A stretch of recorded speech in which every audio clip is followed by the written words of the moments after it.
So while the band is getting settled, and let's just take a few deep breaths.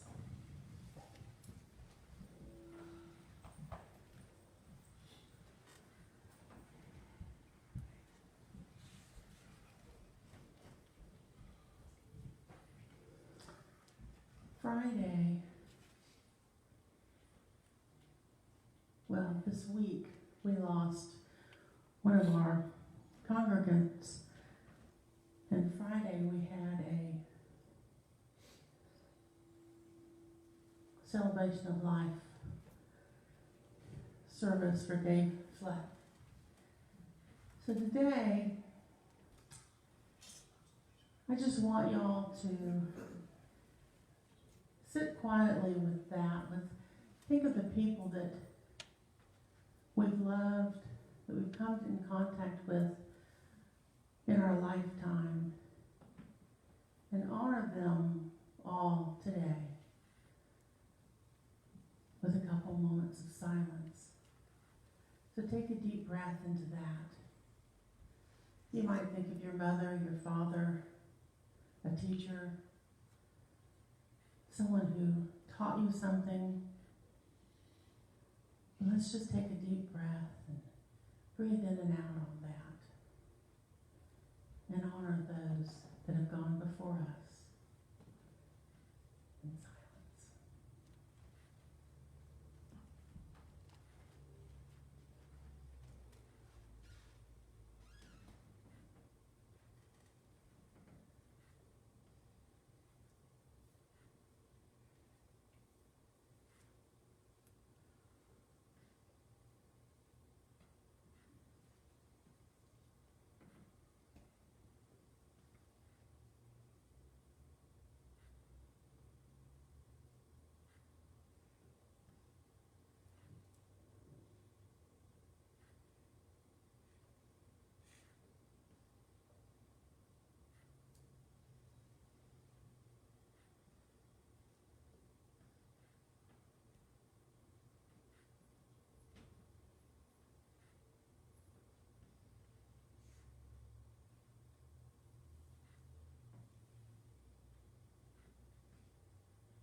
So let's bring your focus back into this room, into this chair that you're sitting in. Just take a few deep breaths to ground yourself and to come back and open your eyes whenever you're comfortable. And we'll turn the lights back on and bring some light in here.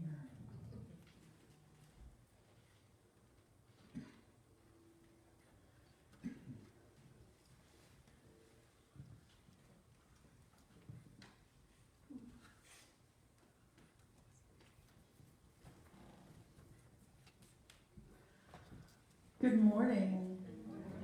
You know, I say that every time I speak, but I actually write it down. I don't know what I would ever do if I did a talk at night. I always write, good morning. I guess it's always morning somewhere. I have to tell you this story. It's happened with my mother this week. She and I were talking about something, and I mentioned somebody from this church, and I said, well, they love me. And she looks at me, as only a mother of a single daughter can look at you. Really? And I said, no. But they love me. I said 99% of the people in that church love me. And then again, She looks at me as only a mother of a perfect daughter can look at her and goes, only 99%? I said, there's always a holdout. I try to keep life light and happy. So I don't know if all of y'all remember Dave. He was the one that proposed to Deb in the early morning service. Y'all might have heard of that event a couple of years ago. Reverend Margaret was so happy. She goes, we had a proposal and an acceptance this morning. It was really kind of exciting. I have to say that after attending the beautiful celebration on Friday, that everyone that met Dave, that spent any time with him, loved him. He had such an infectious smile. It was so beautiful, and it would just invite you into his space. He kept this on his cell phone.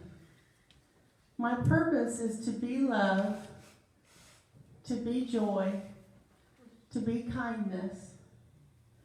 The light of your presence emanates from me, and the world is healed through your grace and love. Just a little reminder.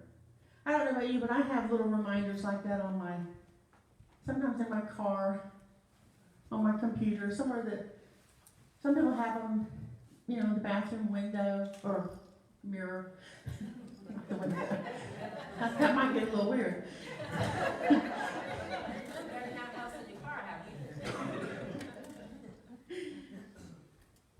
His children, his brother, his fiancée, her children, the community that was here, they shared these beautiful stories of a life with him.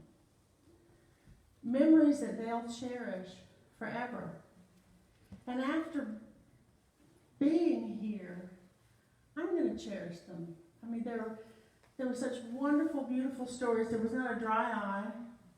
We laughed and we cried.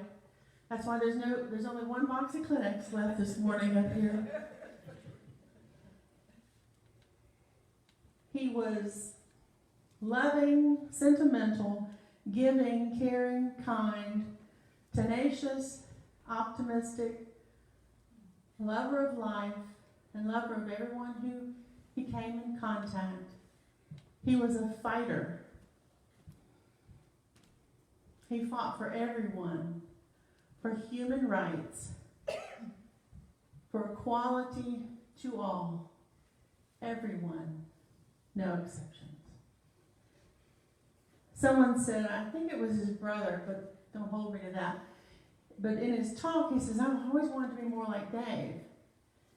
And being the good unity minister that Reverend Margaret is, she stood up after he spoke. She had the microphone in her hand, and she goes, because, we love affirmations.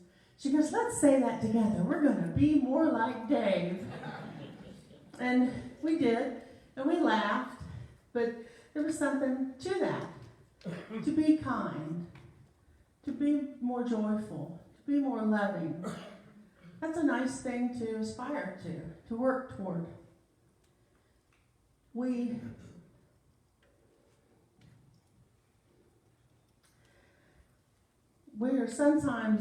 get so depressed about our past. We play that woulda, coulda, shoulda syndrome game. And then we get so anxious about our future that we don't live right here, right now, in the present moment. We don't pay attention to I was told that I mess with my hair a lot. I'm sorry. What would your mother say? Keep going, just ignore that. Oh gosh, do you remember when we were kids? We were more into right now. I don't know about you, but I never wanted to go to bed at night because I was afraid I would miss something that was going on right now. I didn't care about tomorrow, unless it was Christmas Eve or my birthday Eve, because we didn't want to miss anything that was important. Because you know that once the kids go to bed, the adults talk about the important, fun things. And if we pay attention to all that extraneous stuff that's going on around us, it's distracting us from living right here, right now, in the moment. And decluttering our life is a part of that. There are so many aspects of uncluttering your life that I'm only going to be touching on a few of them today. We're going to talk in the class a little bit more in depth. But our minds and our physical, not just our body, but the things that we surround ourselves with, these all work together to distract us. I can't see you anymore back there. Or to bring us calm in our lives. And I don't know about you, but I want a little bit more calm in my life. We need to find, and to find that, we need to find balance. And that's part of the third principle. Unity's third principle is your thoughts make your experience. So if you're not calm, if you're not balanced, I feel like you get a little off there. Speaking of balance, I have problems with my knees. No, I have issues with my knees. I have a torn meniscus in my right knee, and I had surgery, but it didn't work. So right now I'm going to physical therapy, and it's working. I can actually stand still, believe it or not, for longer periods of time that I didn't used to could do. I was constantly shifting back and forth, and I think it had a lot to do with my balance, because my balance was so poor.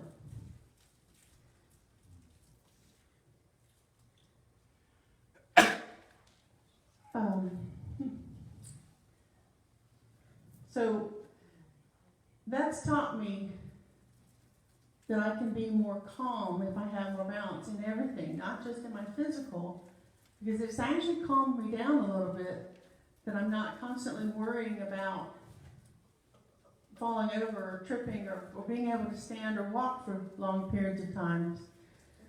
But we need balance in everything we do, in the food we eat, the people that we allow to be a part of our lives, in the books we read, in the movies we watch, or the TV, or the games we play on our phones. Even in our physical space, and even in the place that we work, where we sleep. Is it a calm, restful place? In our thoughts, in everything we do, and everything we think. Now, I'm not saying this is easy to do, but it's just something to be conscious of that we might want to start paying attention to. We talk about our mind, body, and spirit, and most of you probably have a spiritual practice. You might have a exercise regimen or foods that you eat, but my mind is something that I'm working on decluttering. And I'm also looking at decluttering the physical things in my life because they work together. Now, when I moved everything out of my house, I realized how wonderful it was to have an empty house. To not have a lot of stuff in there. And I resolved that when I started moving things back into my house, I wasn't going to move all that stuff back in. Because I really enjoyed I would just go over there and sit sometimes. The tools are there, because for those of you that don't know, I was flooded out from the hurricane back in September, and I'm not back in my house yet, but we're getting close. I'm very excited about that. And I'm excited about all the help that I've received from this community and from everybody that I know. So in this class, we're going to be talking about several things. Minimalism, organization, decluttering. Now, minimalizing isn't necessarily getting rid of all your stuff. It's getting rid of the things that don't serve you. And decluttering is similar to that, but it's not clearing everything out. It's an organization is then taking the things that you decide to keep and organizing them so that you can find them later. I don't know about you, but I can't find all my stuff even though I know I have it. So I wrote here, minimalization is about living with less. In this book that one of the books that I'm going to use, you don't have to buy the books for the class. I buy them. But in this book by Joshua Becker, it's called The Minimalist Home. And he talks about having a decluttered, refocused life. How minimalism isn't about taking something away from you, but giving you something more. It isn't just about creating a more inviting space. It's about transforming your home into a launching pad for a more fulfilling life. He says minimalism is the intentional promotion of things we most value and the removal of anything that distracts us from that.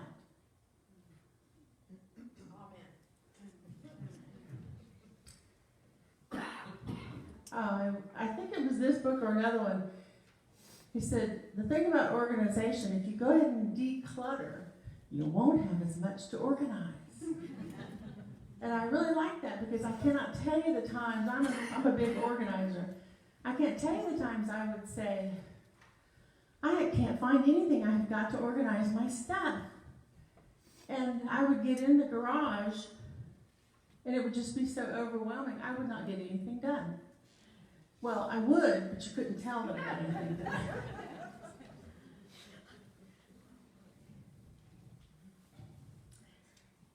And so, as I was reading this book and a few others, I realized that all of that weighs you down.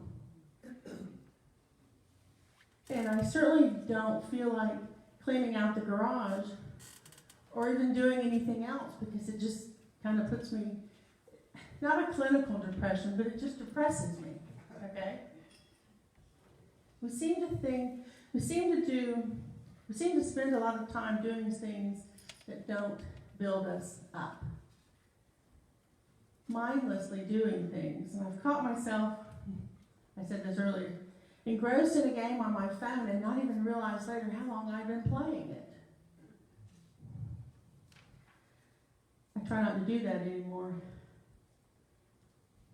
Even in the food we eat, we eat on the run instead of mindfully eating and having time, taking the time.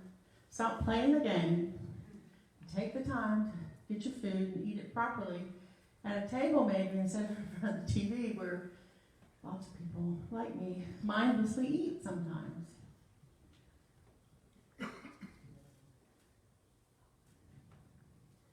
instead of just going through our lives mindlessly like that, we need to declutter some of that sort of thing that we're doing. Perhaps stop doing them or change them, and make room and make time for the things, experiences that'll hold us up. I don't even know if we really remember why we do some of the things we do.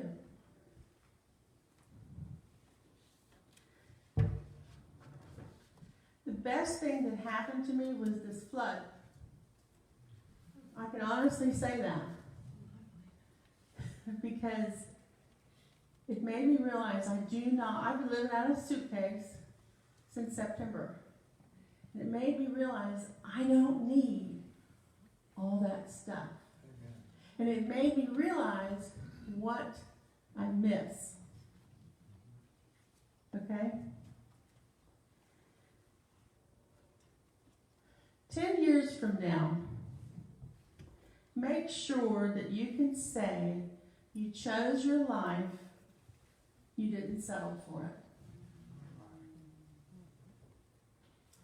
If you don't like your job, or your house, or anything, you have the ability to change that. And again, I'm not saying it's easy. I'm not saying it's something you do overnight, but it's something to consider. Don't settle for mediocre, because you are better than that. If you're looking for the right man, you're looking for the right woman to make you happy, you are not going to find them. Until you create happy yourself, only then will you find happy. This person is not going to make you happy. Neither is buying the bigger house, the newer car. They may add to your happy, but only if you are happy. If you're angry, they're going to add to your angry. So many of us wait to do things in the future. We have this bucket list. We have this things we're going to do when we retire. Well, I'm going to tell you. I had several things on my list that I was going to do when I retired. And I did one of them. And Mother Nature forced me to clean out my garage. I'm not going to talk about the 3 storage units I have. I have a friend who started posting on Facebook a few years ago and checking off my bucket list. She's not retired. She doesn't really want to retire. She enjoys her job. She enjoys doing that stuff. And she realized, well, if I don't do it now, when am I going to do it? And she posted this great picture. Now, she was holding on to somebody. You know how they do it in twos, but she jumped out of an airplane because it was something she'd always wanted to do. And I was so proud of her for doing that. And every once in a while, she'll say, bucket list number 7, you know, whatever it is. As another example, and I don't mean, my father always wanted to take my mother to Hawaii. And because he was in the military, he was in the Vietnam War, and when they would go to Vietnam, Hawaii was the place that was the stopover, okay? And he just thought it was beautiful.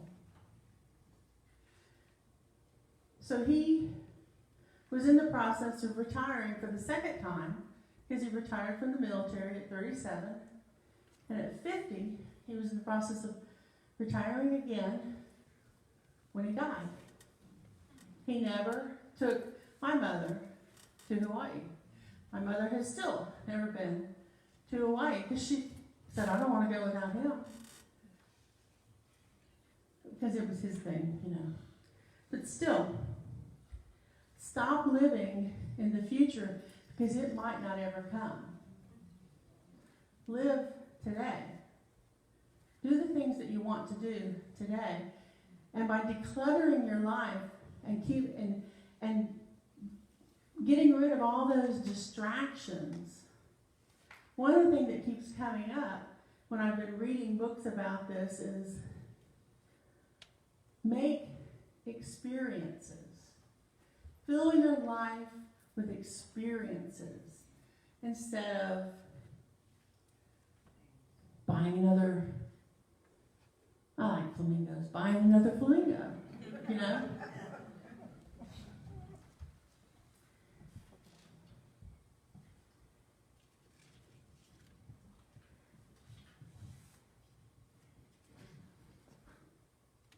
So I have this other book. It's called Joyful. The surprising power of ordinary things to create extraordinary happiness. She said at the end of, she was working on her master's, I think it was, and at the end of the semester, they would bring out their work that they had done during the semester, and the professors would come around and they would comment on it. And she said, she'd watched them coming over to her table, and when they got to her table, she said they all just stood there and just looked. She was an architectural designer. And the one professor says, "Your work brings me such joy."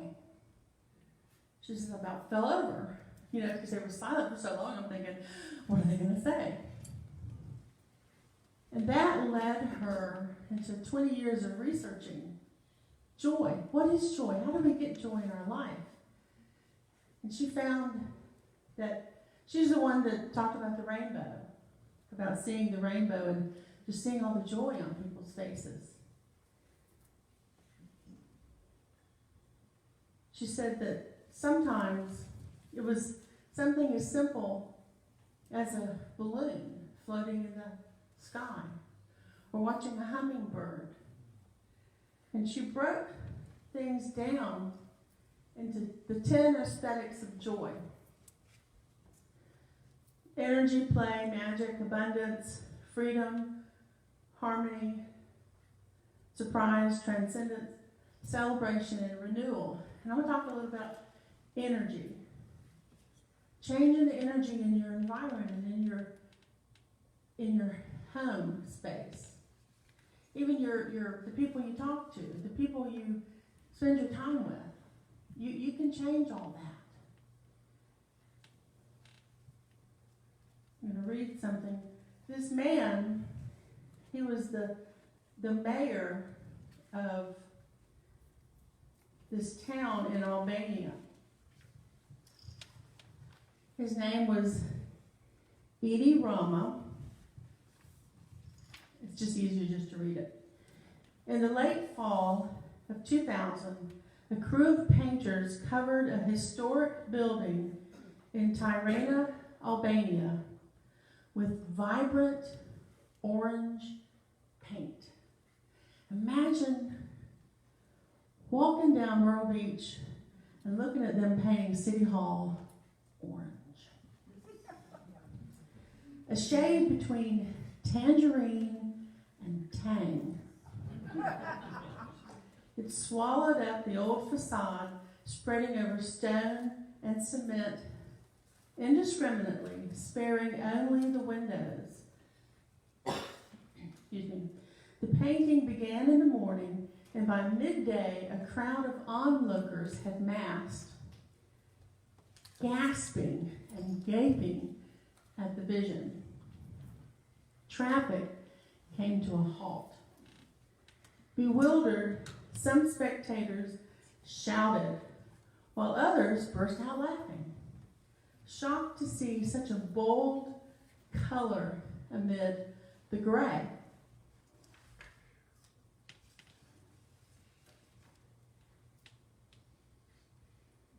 Tirana, I'm going to skip over some of it, had become a haven for corruption and organized crime. Pickpockets and prostitutes loitered on corners, garbage piled uncollected in the streets.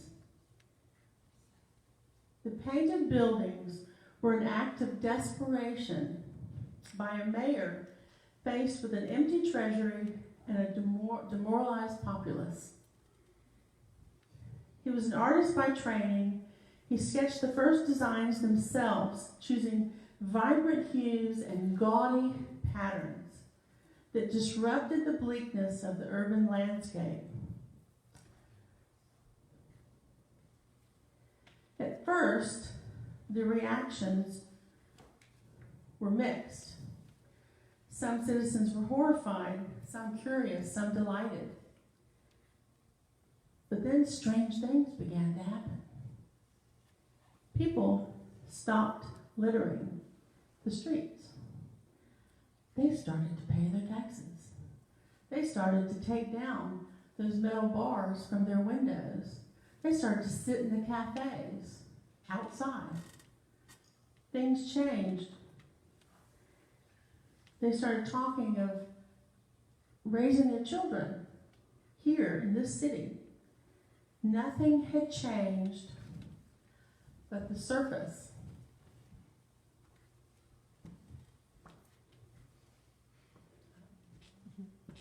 These are just some of the pictures. You can Google this, and it's pretty cool to see all the different colors and how people started doing it themselves.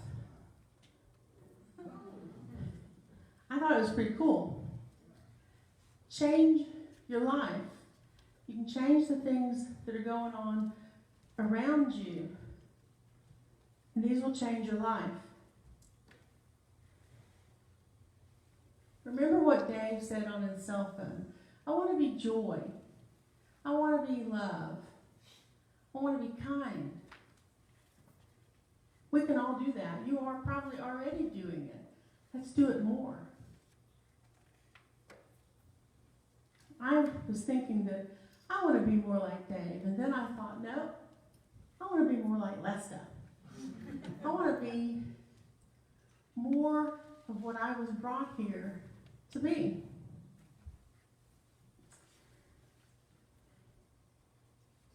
Because I am a lot of those things. I'm kind, I'm caring. I need some work, but you know. I'm going to be a little bit more mindful of these things, and I invite you to be a little bit more mindful of them. I'm going to declutter my life of things that don't hold me up, of people that do not support me. Experiences, I want more experiences and things that bring me joy, so that I have more time to do the things I want to do. So I like this next slide because 2019, I'm coming for you. Let's make this our best year ever. Personally, within the church, just with the people you meet. Let's make space for the important things, the things that bring us joy. You know, like the Super Bowl this afternoon.